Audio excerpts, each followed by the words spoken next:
In Afghanistan today, the Taliban claimed responsibility for a suicide car bombing that killed at least 12 people and wounded more than 150 others.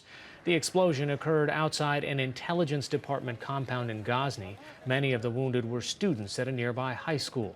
The attack came as an all-Afghan peace conference, which includes the Taliban, began in Qatar. U.S. Taliban talks are also underway and scheduled to resume Tuesday. I recently spoke with New York Times reporter Thomas Gibbons-Neff, who also served in Afghanistan as a Marine, about the Taliban, U.S. strategy, and the growing presence of ISIS.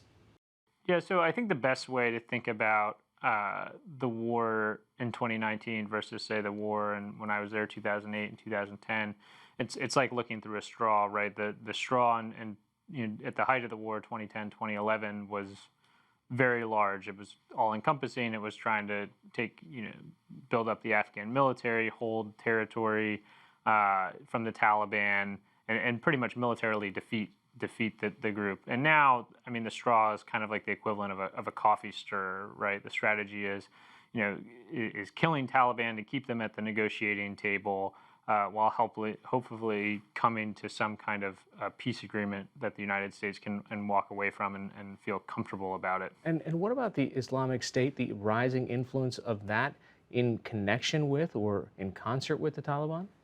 Right. So the Islamic State in Khorasan, this affiliate that kind of popped up in 2015, leftovers from Pakistani Taliban that kind of reflagged initially as a small group. And the American military kind of came out and said that as such. We don't think this is a place where the Islamic State can fester. It's just some disgruntled Pakistani Taliban or Taliban fighters that have decided to pick up a new brand. But the group quickly grew, infused by, messaging from the main, Islamic State core, as it's often referred to, in Iraq and Syria, and also, financially, which is a huge part.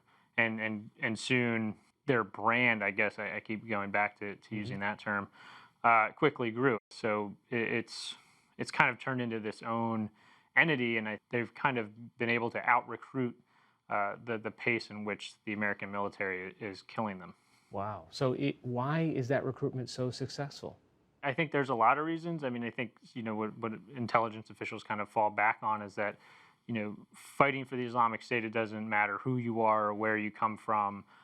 They'll take kind of whoever and atop that, their leadership, unlike, say, compared to the Taliban, is very focused on merit. If you show that you have drive and are intelligent, you'll gain rank quicker. You'll be kind of considered more important in the organization than, say, in some Taliban groups where your connections are based off familial connections or bribes, etc. So I mean it's a whole mix of stuff. But again, I mean, I think this ability, also the fact that ISIS in Afghanistan is recruiting from urban centers like Jalalabad and Kabul, disenfranchised youth coming out of universities who are kind of looking for this cause to pick up. So it's kind of a perfect maelstrom of conditions. Strategically, the U.S. military leaders that you speak with, do they think that they can make any greater advances, especially in sort of the mountainous regions where, well, there have been resistance fighters in that region for hundreds of years?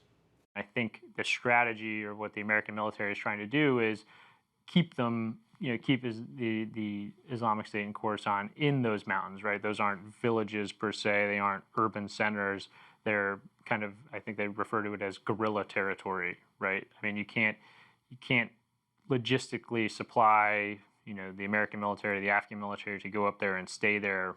It's very inhospitable terrain, weather, logistics, air support. I mean, it all gets strained up in that area. So the strategy really, if you zoom out enough, relies on time, having enough of it to build an Afghan force that can handle the Islamic State. All right, Thomas Gibbons-Neff, a reporter in the New York Times Washington Bureau. Thanks so much for joining us. No, thanks for having me.